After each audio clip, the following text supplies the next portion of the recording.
हमारा देश कैसा है वैसा ही जैसा आप छोड़ के गए थे। यानी कि हम अभी भी अंग्रेजों के गुलाम हैं? नहीं, अंग्रेजों से तो हमें 1947 में ही आजादी मिल गई थी। अच्छा, तो अब तो हमारे अपने लोग देश चलाते होंगे ना? हाँ, तब तो देश काफी आगे बढ़ गया होगा। जब हमारे अपने लोग देश चला रहे हैं तो गरीबी और भ्रष्टाचार का तो नाम ही नहीं होगा। सबको बराबर हक दिया जाता होगा, किसानों और मजदूरों का अच्छा ध्यान रखा जाता होगा ना? नहीं, ऐसा तो कुछ नहीं है। तो कैसा है बताना मुझे। कैसे हमारे अपने नेता, हमारे आजाद भारत के नेता, 100 साल हो गए मुझे गए हुए, बताना।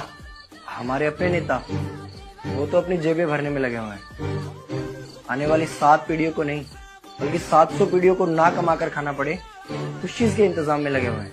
तो तुम लोग क्या कर रहे हो और हमारे देश का युवा क्या कर रहा है? हम लोग तो इंस्टाग्राम पर रील्स देखने में बिजी हैं। यानी कि हमारी कुर्बानी का देश के लोगों पर कोई असर नहीं पड़ा। देश के लोगों में कोई देशभक्ति नहीं, कोई देश प्रेम नहीं। नहीं, ऐसा नहीं है। आपके लिए और देश के लिए बहुत प्रेम है भारत के लोगों के दिलों में। हर 15 अगस्त और 26 जनवरी को तिरंगा फहराते हैं, पूरे जोश के साथ भारत माता की जय बोलते हैं और आपकी डीपी भी लगाते हैं। और भारत और पाकिस्तान के क्रिकेट मैच के दौरान तो हमारी देशभक्ति पीक पर होती है। तुम इसे देशभक्ति समझते हो? तो फिर क्या है देशभक्ति? अगर तुम्हारी देशभक्ति समाज को सुधारने में, गरीबों को अच्छी शिक्षा या बराबर का हक नहीं दिलाती तो कोई काम की नहीं है तुम्हारी देशभक्ति।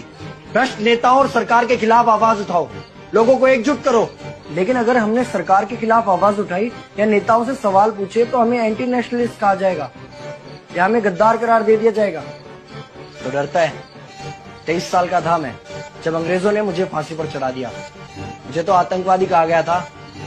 अगर अब नहीं जागे तो ये देश सोता रहेगा। ये सरकारें, ये नेता देश को बेच खाएंगे। इस भ्रष्ट सरकारी तंत्र से लड़ो। देश को क्रांति की जरूरत है। क्रांति यानी कि हमें हथियार उठाने होंगे, बंदूकें उठानी होंगी जैसे आपने उठाई थी। नहीं, हमारी क्रांति विचारों की थी। जब अंग्रेजी हुकूमत ने हमारी आवाज नहीं सुनी तो हमने और जोर से आवाज लगाई और अपने विचार रखे।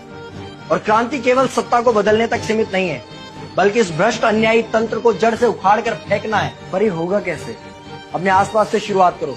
जो भी तुम्हें भ्रष्ट नजर आए उसके खिलाफ आवाज उठाओ, एक्शन लो।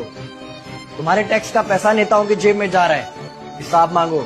अपने वोट का सही इस्तेमाल करो, लोगों को जागरूक करो और इस देश को आजाद करवाओ। इंकलाब जिंदाबाद, इंकलाब जिंदाबाद।